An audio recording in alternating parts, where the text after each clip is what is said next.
Angela and I am the Shakespeare Whisperer, and we've got Dr. Peter Groves joining us, who is my PhD supervisor.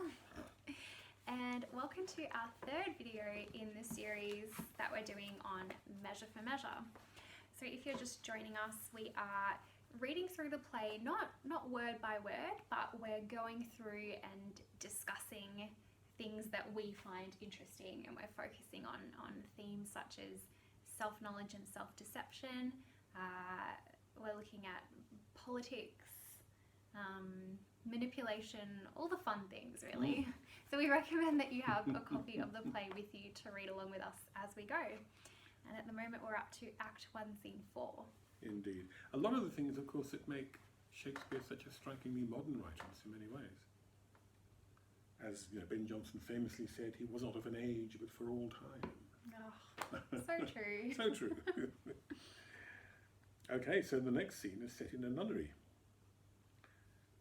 And Isabella she's a novice, so she's not yet entered the convent. She's going to take her vows that very day. And the Francisca has been showing her around. Now, this is the convent of the Poor Clares, and the Poor Clares were notorious for their austerity. Nuns, of course, made vows of chastity, poverty, and obedience. And not all orders took the poverty side as strictly as they might have done it. That's true of monks and nuns. But the Poor Clares certainly did. There was a famous case of a very rich family in the 17th century England whose daughter wanted to become a nun. She wasn't sort of packed off there, as sometimes happened. But she wasn't allowed to have an image of her mother or her father, paintings of her mother or father, which she wanted. Well, they got round it because basically rich father gave the convent a rather nice contemporary portrait of the Holy Family, in which, of course, he was the father. That's the best thing I've ever heard, and her mother was the mother. That's right. I love it. Oh, that's brilliant. But they were rather austere, as I say. And Isabella comes back and says, "And have you nuns no father privileges?"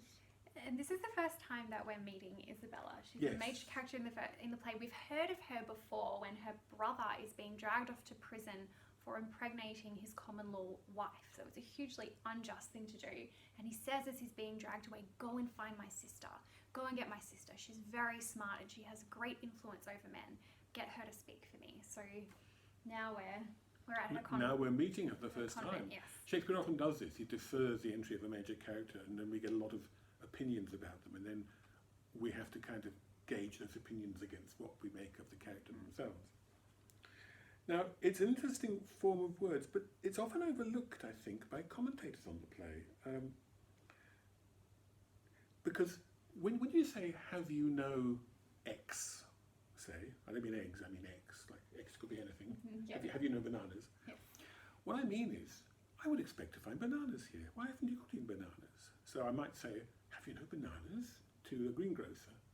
But I wouldn't say it in the chemist shop. "Have you no bananas?" I would say, "Have you got any bananas?" Not really hoping that they would have bananas, but kind of on the off chance.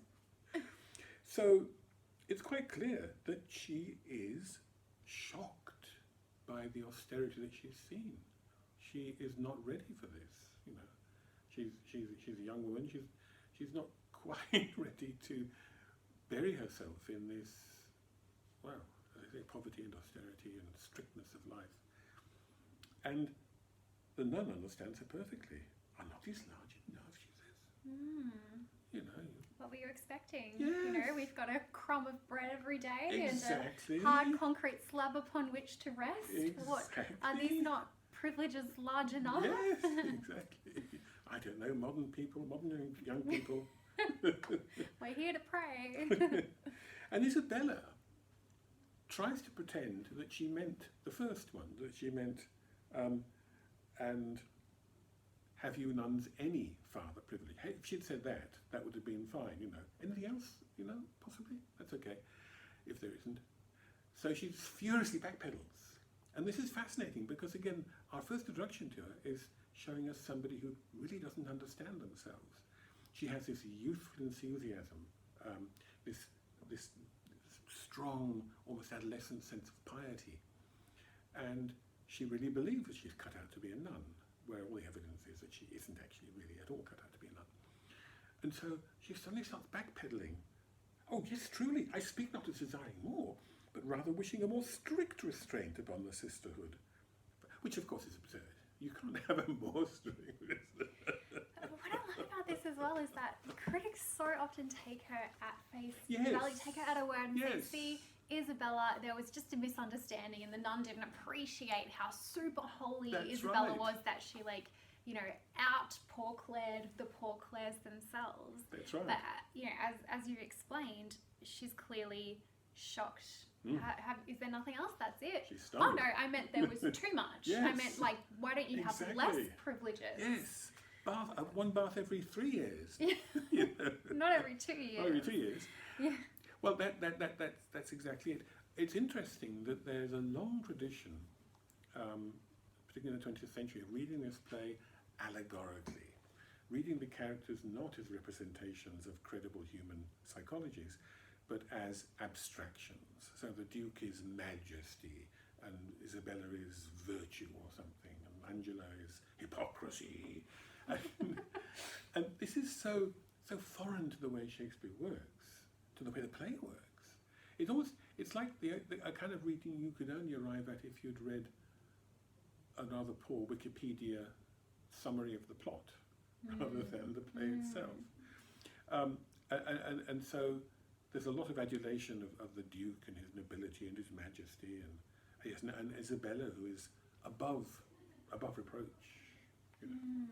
And it's all nonsense. They're human beings. They're lovely, complex, flawed human beings who are fascinating to see, you know, unfolding before our eyes. And 5 lines in, we can already see Yes. Isabella's deception, or attempted deception of the nun, but also deception of herself. Like, Yes. she wants to believe that she can do this. She's not, like, you know, pulling some con, sneaking into the convent so she can get That's right. poverty for free or something. Like, she thinks, she realizes, and then she performs this kind of cognitive dissonance and says, Yes. no, I wanted it to be stricter, trying to fool herself. Yes, exactly. Beautiful psychological complexity there. And look at the economy of that. You know, Yeah.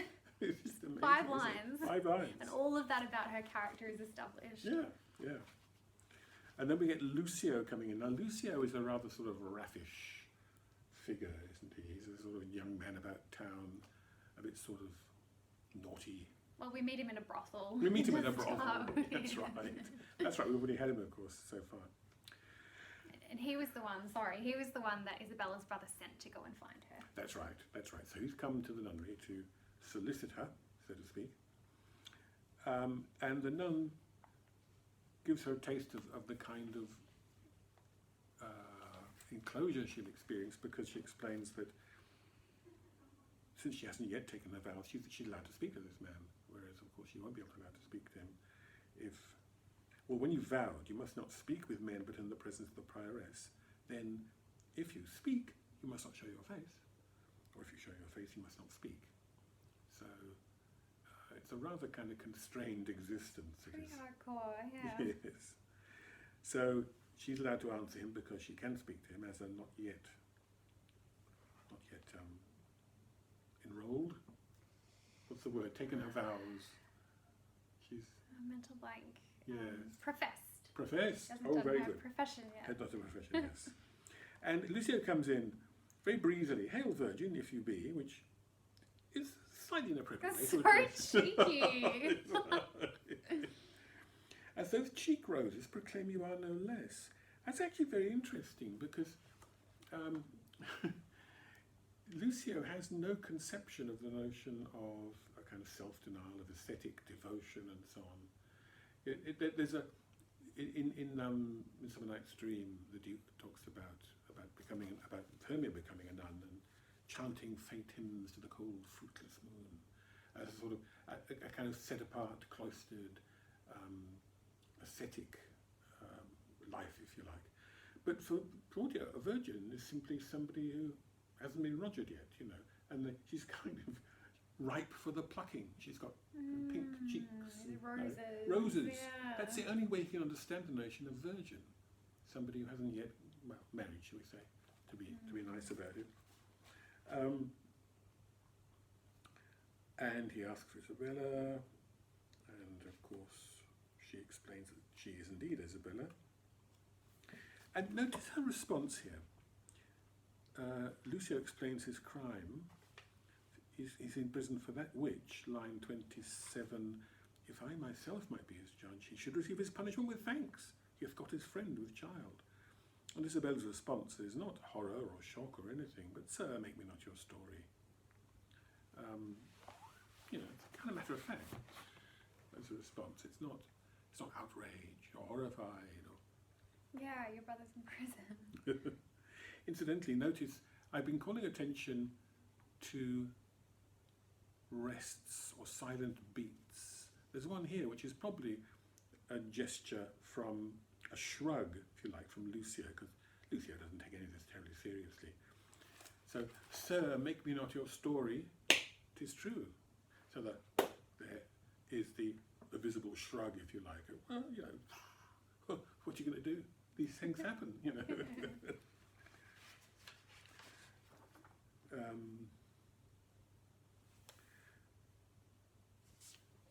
So he talks about the thing enskyed and sainted, which he probably correctly takes to be making mock of her.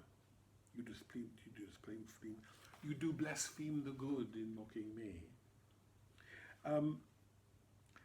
But what's interesting here is the way Lucio describes what's happened. Do not believe it, he says, line 39. Few innocent truth, 'tis thus. Your brother and his lover have embraced. As those that feed grow full, as blossoming time that from the seedness the bare fallow brings to teeming foison, even so her plenteous womb expresses his full tilth and husbandry. Foison means the plenty of autumn, of the harvest. And tilth means tilling the ground. So this is expressed in purely natural terms, completely outside any kind of moral universe, which is, and they're terms absolutely of approval. It's good to till the Nature, it's yes. natural, it's we plough the field and beautiful. scatter the good seed on the land, Blossoming as the hymn time. has it. Do you know that one? No. We plough the field and scatter. No? Okay. Maybe we can do a recording of that next year. So it's a very interesting attitude to say. It's completely the opposite, of course, of Angelo's rather neurotic approach to the whole idea of sex. At one point he refers to Juliet as the fornicatress, which is the most horrible, creepy word. It is. But for Lucio, it's just absolutely natural. It's got no relation to any kind of moral concern. It's what's called a libertine approach. Libertine meaning treating sexuality as outside the domain of moral discourse, should we say. So Isabella, cottoning on here, says, someone with child by him, my cousin Juliet. And again, she's not horrified, it's not, oh my God, what has he done? You can't be serious. Yes. Oh, someone with a child. Let him marry her. No problem. Maybe. Yeah, there's a solution. That's right. And then, of course, Lucio explains the problem. The Duke's gone, Angelo's in power, Angelo's now enforcing this outrageous law and punishing people. Exactly. And Lord Angelo is, line 57, a man whose blood is very snow broth, melted snow. It's a brilliant image. One who never feels the wanton stings and motions of the sense. He seems to take, there are two possibilities here. He's either taking Angelo at his own evaluation, which of course the Duke doesn't. The Duke at least has some insight into Angelo if he's got no insight into himself. Or he's being quite clever and hoping to persuade Isabella, the novice nun, that she's not being used as some sort of bait or sexual temptation, Oh, I never thought of it that way. Yeah, yes, it's a possibility. It's a reassurance. The reassurance. He Yeah. No feeling in the man. Exactly. Yes. Exactly. Yes. Oh. It'll just be down to your rhetoric and your eloquence, you know. Huh. Yeah. So it's open, really. I suppose it's open to the actor and director. But Lucio isn't an idiot at all. He's a very interesting character. He's very much a minor character, but he has a lot of different roles in the play, doesn't he? Yes, yeah, As we he will is see. fascinating. That's so interesting because when Isabella's brother Claudio asked for her, as we've said, there was an implicit sense that it wasn't just for her great intellect and speaking skills. There's also like a level of attractiveness there that could prove useful in persuading someone in power, which is quite a disturbing thought. So that's what we're picking up on here with Lucio's reassurance that Exactly. this man isn't Yes. like that. He'd So- only be interested in cold hard. So don't worry. reasoning. Don't worry. There's nothing pervy going on here. Interesting. Well, actually, there's something that reinforces that coming up in a second. So we'll leave that for the moment. Now he's also explaining here, I think, his understanding that this is essentially a Machiavellian thing. That is, it's not about justice, not about abstract principles of justice. He follows close the rigour of the statute, line 66 or so, to make him an example. All hope is gone unless you have the grace by your fair prayer, and he knows the right language to use with a nun or a novice nun, to soften Angelo. And that's my pith of business twixt you and your poor brother. Doth he so seek his life? I censured him already, and as I hear, the provost hath a warrant for execution. And she's very uncertain what she could possibly do here, what poor ability is me to do him good. And Lucio says famously, our doubts are traitors and make us lose the good we oft might win by fearing to attempt. It's just such a fun quotable Shakespeare quote. Isn't it? I always love Exactly. that one. Like it takes you a while to kind of unravel what it's saying, but Exactly. Well, in fact, just this morning I was answering an email. It was about the conference. And this person, this professor of English, had this as her little sort of byline. I like it. Yeah, our doubts are traitors and make us lose the good we oft might win by fearing to attempt. Yeah. So there's a kind of worldly wisdom about Lucio too. He's often played on the stage as a rather kind of clownish, foppish figure, but I don't think that's right. I think there's a lot more insight in him than is often. And although often Shakespeare puts wisdom into the mouths of clowns anyway. well, so yes, that's true. that works. That is true. Go to Lord Angelo and let him learn to know when maidens sue, men give like gods. But when they weep and kneel, all their petitions are as freely theirs as they themselves will own them. So I think that is actually suggesting that what I said about the earlier speech, that he's reassuring her that she's not some sort of, bait, is actually true, because he's telling her, women can have this power over men to make them grow up. Doesn't that contradict his earlier reassurance? Yes, Isn't that but kind of like, get a good-looking girl to go and cry? And No, that's I'm crying, okay, weeping, crying, because imploring, being rhetorical, that's not sexual. The danger, he doesn't want her to feel that she's being simply offered up as a kind of tempting morsel, but that she might use rhetoric, might weep and cry, and all that's perfectly okay. That's part of standard rhetorical practice. is it go to Lord Angelo and let him learn to know? So teach him what it's like. When a hot woman wants something, when maidens sue, men give like gods. Surely that is. Well, yeah, that's subtext, but he leaves it out of the unsubtext, the surface text. He doesn't say when hot girls do this, then that happens. No, he says when maidens sue, men give like gods. So to sue is to ask for something. it's just a kind of law of nature, when. Yeah, but okay, why do men when give cats so whine, freely you let them out of the door. maidens? Well, but that he doesn't explain, and I think he's wise not to explain. Yeah, I mean, I think it's not explicit, but I think it's definitely there. Oh, it's there. It's It's there. Therefore, I think, in fact, it reinforces my suggestion earlier that he's trying not to frighten her off. Yeah, but then he also doesn't refer to it, or even say the power you have. Like my power, alas, I doubt. Like, Well, you got power, girl. well, But look at it. When maidens sue men give like gods, it's not presented sexually. It's presented as, I don't know, a kind of almost as a quasi-vaguely religious in a classical sense, you know. Look, he's doing his best. I think it's both. He's doing his best because yes, he does mean that. You're absolutely right. He means yes, he's going to fancy you, and he'll discover strange things he doesn't know about himself. But he's peddling it as something more innocent. Yes, he's doing his best. I agree. Yes, He's it doing his works best. on multiple levels. Yes, Yeah. exactly.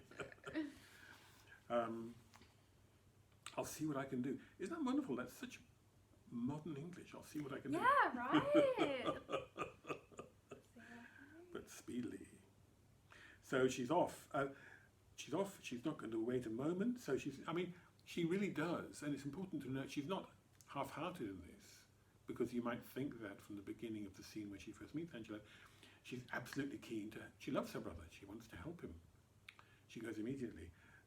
But she just doesn't feel that she's got anything to offer, because Isabella is one of there are certain women characters in Shakespeare who all have in common the fact that they have been in a sense cloistered in one way or another, and one example is Desdemona, who spent her whole life locked up in her father's house, watched like a hawk and so on. There's another example I can't quite think of off the top of my head. But anyway, the point about these characters is that they have a kind of powerful sexual effect on men. They cause these kind of eruptions and ripples around them, but they don't notice, or they're not really aware of it. It happens, if you like, independently, certainly of their volition and even of their knowledge. So they're disruptive. People used to think that teenagers had poltergeists. Remember? You know poltergeist? Well, this is the idea that teenage angst would produce these spirits that would make, pans and pots rattle on the shelves, and that was a result of teenage emotion. Yeah, something like that. Look, it's a nonsensical idea, but in other words, the teenager isn't doing anything. They're not, but they are producing results in the way that the sun doesn't do anything. It shines, but it produces effects around it. Okay, that's super weird. So Desdemona, she's got no idea. From Othello, I beg your pardon, yes. But everything that goes wrong in the play comes from the fact that just about all the men in the play are in love or in lust with her, and that's why everything goes downhill. But she's not aware of this. It's just not part of her sense of what she is or who she is or how she works. And the same with Isabella, I think. Very much the same with Isabella. So we're seeing a whole lot of lack of self-knowledge. Yes, on so many levels. On so many levels. That's exactly right. And there's that lovely fact that we've got the two very youthful characters who you could, to some extent, forgive for this. It's understandable because they haven't had time to get to know themselves. But then we find exactly the same kind of syndrome in the Duke, who is old. Yes. So there's a rather sad little comment there, isn't there? Yeah, it's not necessarily an age thing. No. Good. Is that a good? That's a good place. I think that's a wrap, isn't it? Yeah. How long was that? Great. 23 minutes. Oh, good. Well, 20 minutes. Right. It's because Great. too long scares people, I think. I think so. Don't let us scare you off. No, don't be scared. It's all good. All right.